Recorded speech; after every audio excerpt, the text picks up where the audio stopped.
Salut, c'est Dany, bienvenue sur Bricomatos. Aujourd'hui, on va mesurer, mais ça sera juste après l'intro. La mesure, il y a longtemps, c'était ça. Maintenant, c'est ça. Il y a quelques jours, la société Inkarma m'a proposé de tester cet appareil qui est un télémètre laser à double faisceau.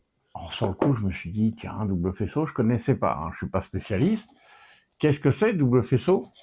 Et quel intérêt ça a? Du coup, on va voir tout ça au cours de cette vidéo. Je vais vous faire une batterie de tests. Alors, ça va être des tests un petit peu en conditions pas optimales. L'idéal pour moi aurait été d'avoir un bâtiment dans lequel je puisse vous faire des démonstrations. Et je dis un bâtiment parce qu'il y a une donnée qui est importante. C'est un appareil qui est conçu pour être utilisé en intérieur. Peut-être que possiblement dans certains cas à l'extérieur ça marche, tant mieux.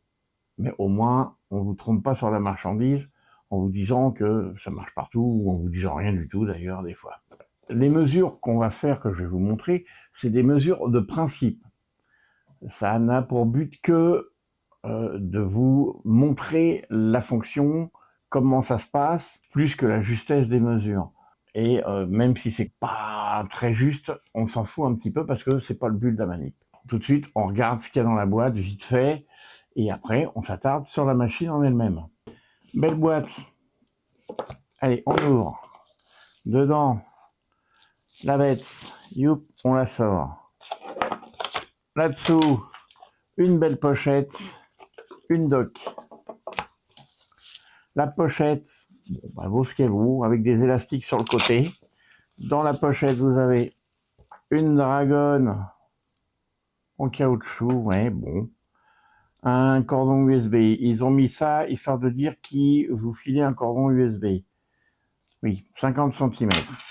La pochette, par contre, elle est pas mal parce que quand vous mettez l'appareil dedans, il est bien maintenu, il se barre pas. Et comme c'est un passant intégral, regardez, voilà, mettez votre ceinture, il peut pas se barrer, il n'y a aucun risque.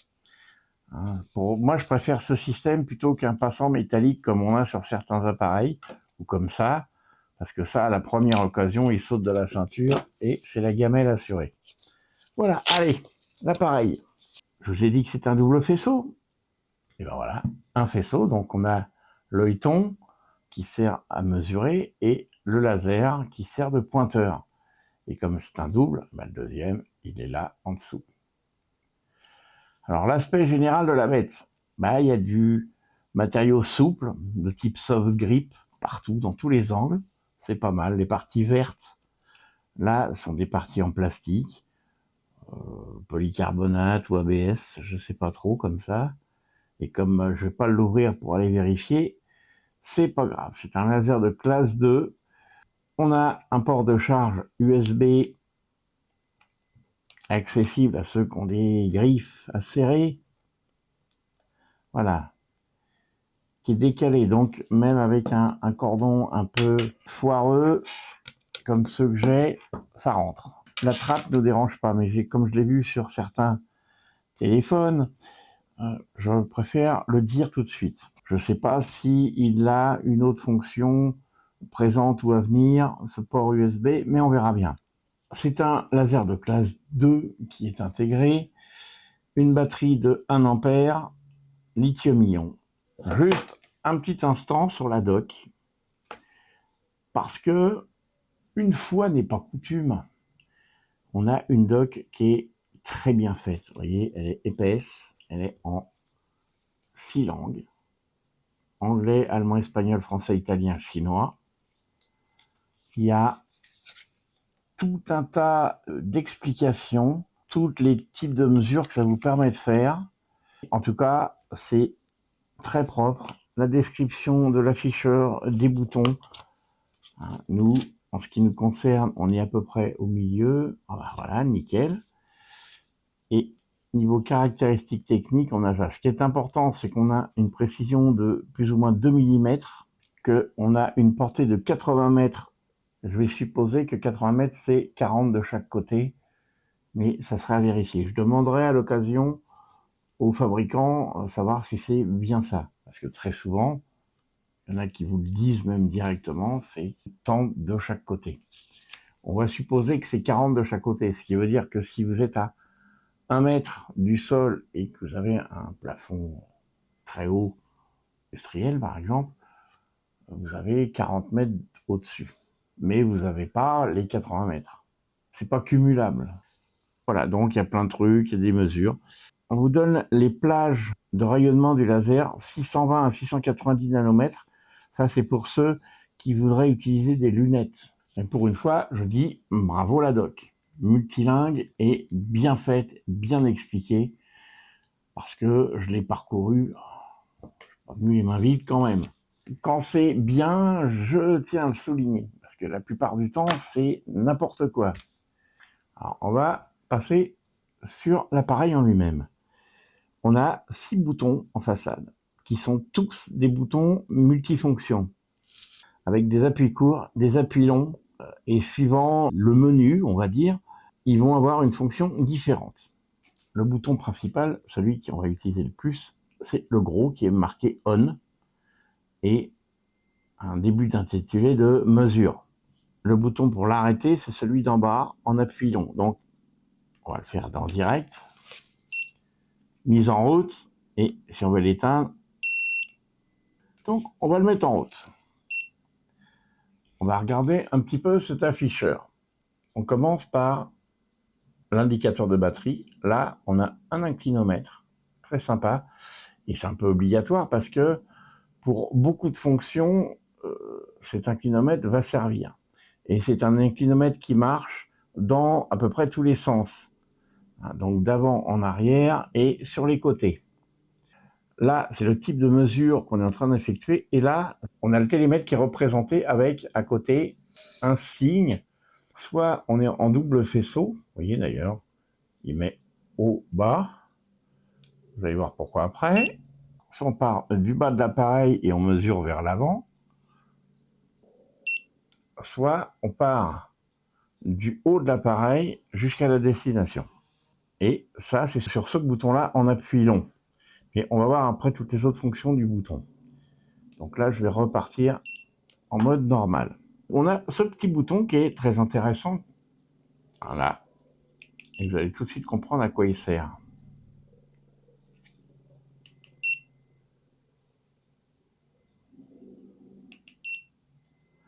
Donc on retourne l'écran pour les gauchers, les droitiers. C'est juste intéressant. Et quand on est en appui long, vous voyez cette espèce de petit AA là. Vous voyez, il se met en mode loop.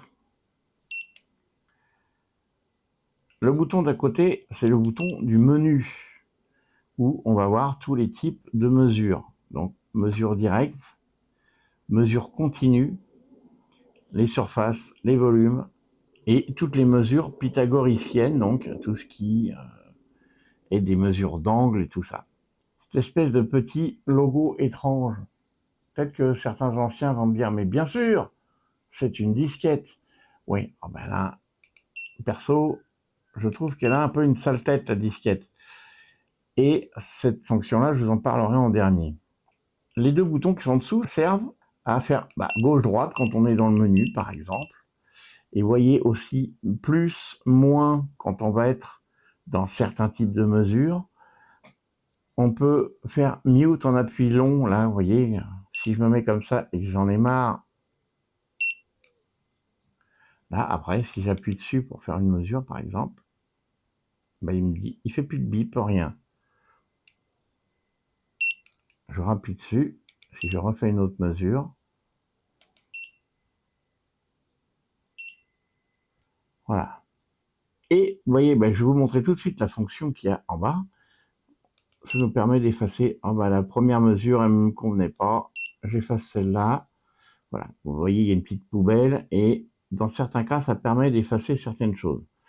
On va reparler aussi de ça. On va prendre un exemple avec une mesure. Voilà. Quand je reste en appui long sur ce bouton qui est marqué unit, donc unité, vous allez voir, on passe en pouce, en pied et en mesure impériale. Je patauge un peu avec les mesures impériales. Je crois qu'il faut vraiment baigner dedans depuis notre tendre enfance pour y comprendre quelque chose clairement. Donc voilà, pour nous, on va rester en mètres. On va être très bien comme ça. On va faire des petits tests maintenant, simple. Alors, on utilise le premier mode qui est le mode de mesure normal.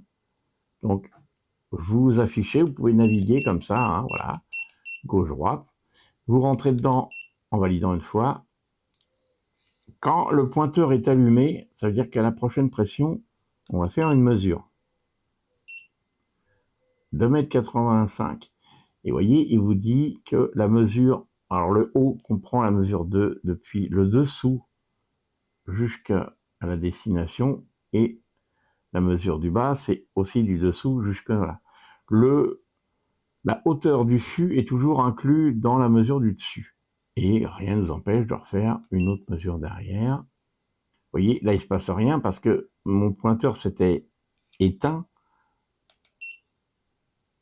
Donc la première pression, il rallume le pointeur. À la deuxième, il fait sa mesure. Là, comme je l'ai tourné, on n'a plus le même angle. On a 2,95 m. Avec ce petit bouton, on peut effacer au fur et à mesure. Je dis, tiens, la dernière est meilleure. Là, pour le coup, il y a quelque chose qui me paraît pas optimal. J'aurais aimé, et ça c'est un message qui s'adresse aussi un petit peu aux constructeurs, j'aurais aimé pouvoir choisir laquelle des mesures j'ai envie d'effacer. Donc pouvoir monter, qui m'affiche telle ou telle mesure. C'est du logiciel, ça doit pouvoir être rectifiable. Hop, on continue. Alors, on va retourner dans notre petit mode menu. On va aller, mode de mesure continue. On rentre dedans. Allez, on va mesurer. Vous voyez,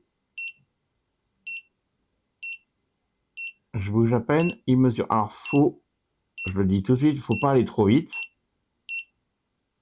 Ou sinon, vous vous déplacez d'un coup et après, vous êtes stable.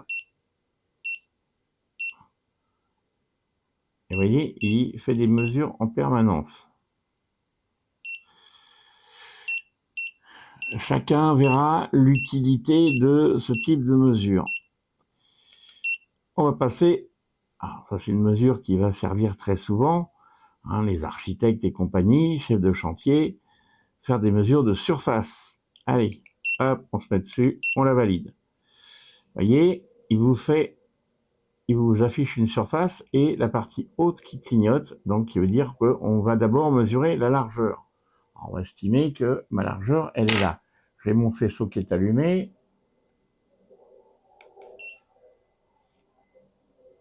J'ai 3,64 m en largeur. Il vous affiche le côté pour faire notre petite longueur.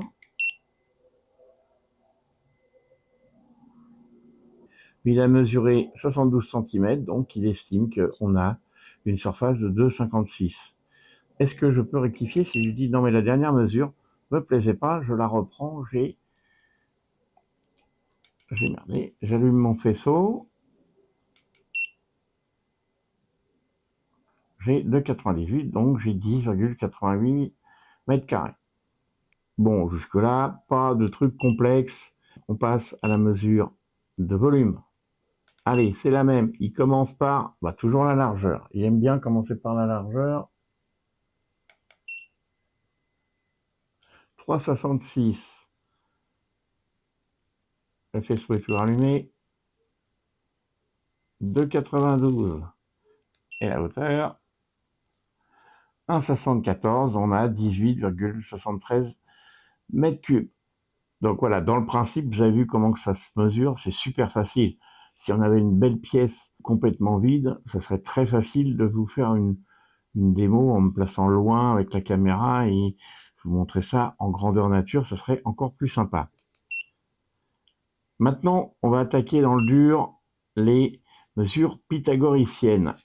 Alors, je vais vous mettre prêt comme ça, je vous explique en même temps pour ceux qui ne connaissent pas, comme moi, avant d'avoir cet appareil. On va tenter de mesurer la petite longueur d'un triangle.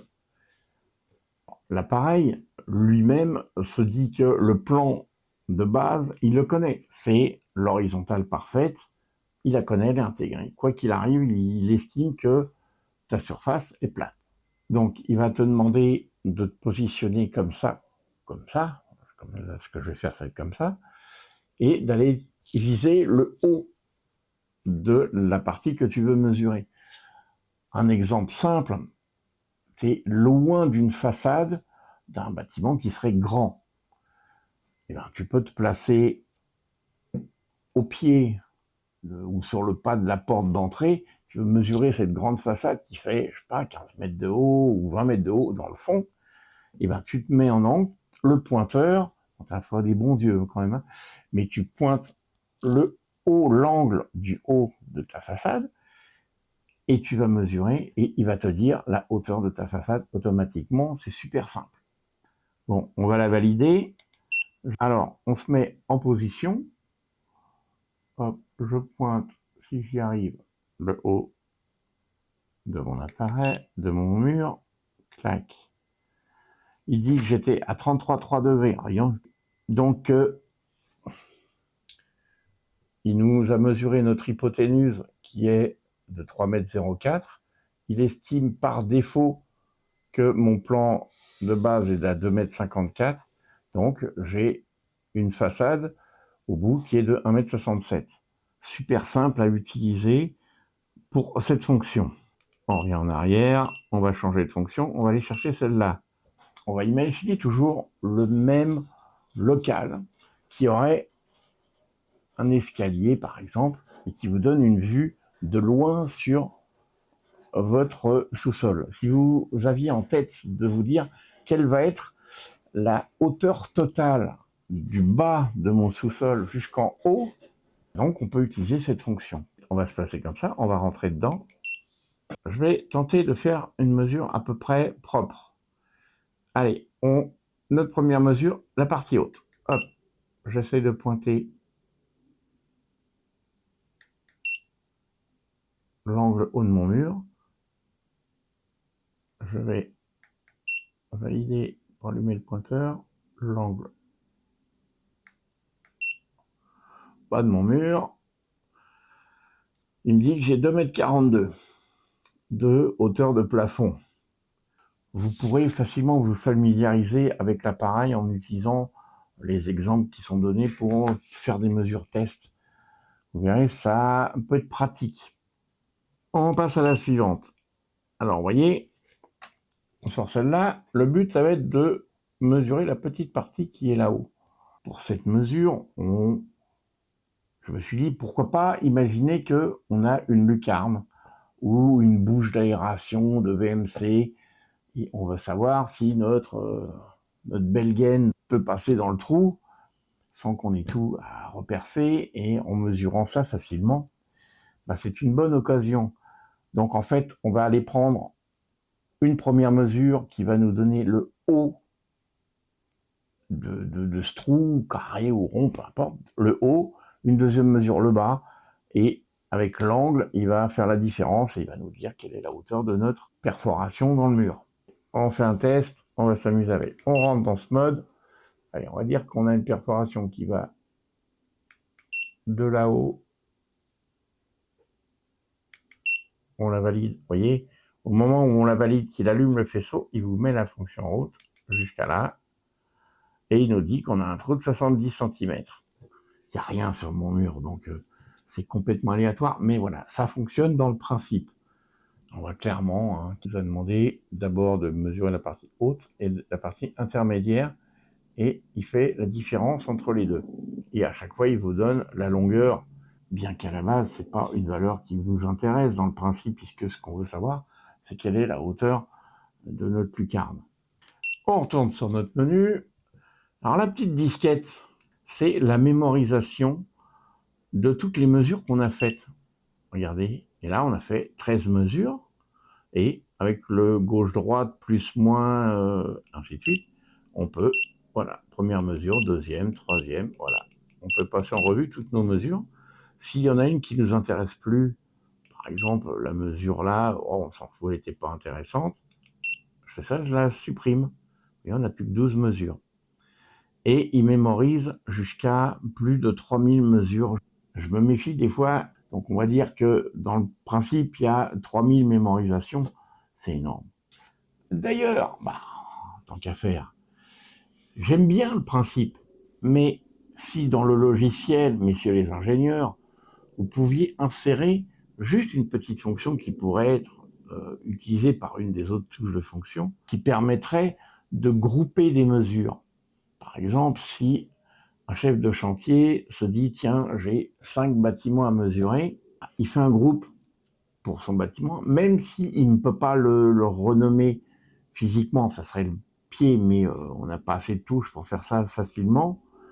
Mais au moins, voilà, toutes les mesures qui seront dedans concerneront ce bâtiment. Je fais un deuxième groupe pour un deuxième bâtiment, et ainsi de suite, histoire de ranger un petit peu. C'est qu'une histoire de logiciel, de micro-logiciel en l'occurrence, et que c'est totalement intégrable à ce genre d'appareil. Donc, deuxième amélioration possible. Il y a des mémoires et en quantité industrielle, c'est parfait. La dernière fonction, je vais l'afficher, mais alors cette dernière fonction, on ne va pas la réaliser parce que je vais vous expliquer exactement pourquoi. Et comme on n'est pas dans les bonnes conditions pour le faire, je ne vais pas vous faire une démo dégueulasse. Il s'agit de la fonction d'auto-calibration des angles. Sur cet appareil, on a 6 faces. Vous voyez, dans la partie finale, tout est extrêmement bien expliqué. Donc on vous dit que vous allez lancer tour à tour chacune des calibrations. Alors on vous explique un truc qui est très important dès le départ. Il vous faut un plan de référence qui soit impec. Je ne peux pas le faire sur mon bureau. Il faut une vraie table propre, de niveau tant qu'à faire, et surtout qui soit stable. On va mettre en fonction. Premier plan qu'on va nous demander, c'est de placer l'objet à plat comme ça. Après, on va le placer debout. Donc, on va sur cette face-là, la tête en bas. Après, on va le placer debout, la tête en haut. Vous allez voir que c'est tellement facile. Après, à plat, face à l'envers. Alors, ça vous laisse le temps à chaque fois. Il faut appuyer sur le truc pour valider. Vous le placez. Ça va tournicoter. Vous allez avoir, là, à la place du sigle batterie, vous allez avoir un petit logo qui tourne, comme tout à l'heure pendant la mesure continue. Donc, vous allez le placer comme ça. Il va faire sa calibration. Ça prend 5 secondes à peu près à chaque fois. Et il émet un bip long une fois qu'il a calibré. Et il va finir par, de côté, afficheur vers vous, et de l'autre côté, le dos vers vous. Voilà, on aura fait les 6 faces, et quand tout sera fini, il va mémoriser ses angles et il sera calibré. On ne nous dit pas combien de fois, ou tous les combien de fois il faut le faire. Alors, je dirais bien, dès que, un jour, si vous avez des mesures qui sont un peu bizarres et que vous ne les sentez pas, quitte à prendre le bon vieux mètre sur des courtes distances, vous l'avez entendu, il s'est mis en pause. Petite critique supplémentaire. J'aimerais bien pouvoir régler le temps qu'il met avant de s'éteindre. C'est figé, je trouve ça dommage. 6 boutons en façade, il y a largement de quoi équiper un menu qui nous permettrait d'avoir quelques améliorations là-dessus. Si j'ai envie qu'il s'éteigne au bout de 4 minutes ou 5 minutes et pas 3, je préférerais.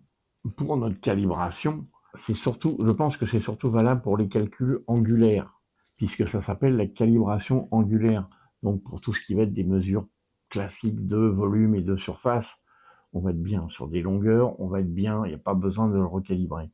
C'est juste pour calibrer l'inclinomètre qui est à l'intérieur, c'est lui qu'on a besoin de calibrer. Comme il est capable de donner des mesures d'inclinaison dans tous les sens, il a besoin de temps à autre d'être recalibré. Voilà, mais il faut bien se rappeler, pas à l'arrache, posé par terre comme un cochon, sur un plan propre, nickel et stable. Maintenant, avec les quelques utilisations que j'en ai eues, qu'est-ce que je pense de cet appareil? Il est bien protégé, tant mieux. Mais en même temps, c'est un instrument de mesure, une fois de plus, c'est comme un niveau laser. Si vous le faites tomber, il ne va pas vous aimer longtemps.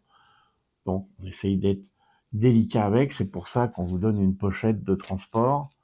C'est bien fait. Quand on le regarde de près, il n'y a pas de défaut visuel, il n'y a pas de finition hasardeuse. C'est proprement fait. Je pense que il n'y a pas grand-chose à dire de ce côté-là. Donc voilà, c'est un petit appareil qui me paraît pas mal. Est-ce que il aura l'étoffe d'un pro. Bah, c'est l'avenir qui nous le dira, hein, puisque je rappelle que personnellement, je considère qu'un appareil est professionnel dans la mesure où il est capable, dans le temps, de résister à un usage intensif et d'être suffisamment précis. Je pense que plus ou moins 2 mm de précision, c'est quand même, pour un télémètre laser, c'est pas mal. À 80 mètres, on frise quand même le très très très bon. Là, je compte sur les professionnels qui ont l'habitude d'utiliser ce genre d'appareil. Est-ce que ça vous leur semble bien? Est-ce qu'il manque des fonctions qui seraient utiles? Et ainsi de suite. Comme ça, moi, ça va pouvoir me familiariser un petit peu avec ce genre d'appareil. Perso, j'aime bien. La seule question que je me pose tout de suite, c'est est-ce qu'il donne ce qu'il me promet? Depuis le temps, vous avez l'habitude avec moi, c'est ça qui me permet de dire si oui ou non je valide un appareil, parce que s'il donne ce qu'il prétend, c'est validé. S'il ne le donne pas, au revoir. Il le donne, c'est validé. La fiabilité dans le temps, j'essaierai régulièrement de faire des mises à jour avec des petites shorts ou quelque chose d'approchant pour vous dire que voilà, cet appareil, ça fait tant de temps que je l'ai, après de nombreuses utilisations, quitte à le prêter à un copain qui fait du chantier, je verrai ce que ça donne à la longue. J'espère que je vais pouvoir en tester d'autres rapidement, histoire de pouvoir faire un comparatif. Et là, avec deux, ça sera toujours mieux. Si vous êtes toujours là, je vous remercie d'avoir regardé cette vidéo jusqu'au bout. N'hésitez pas à mettre des commentaires, des appréciations, parlez de votre expérience avec les télémètres laser, dites ce que vous avez envie de dire, et surtout ceux qui ne sont pas abonnés, n'hésitez pas, abonnez-vous. Et je vous dis à très bientôt pour une nouvelle vidéo.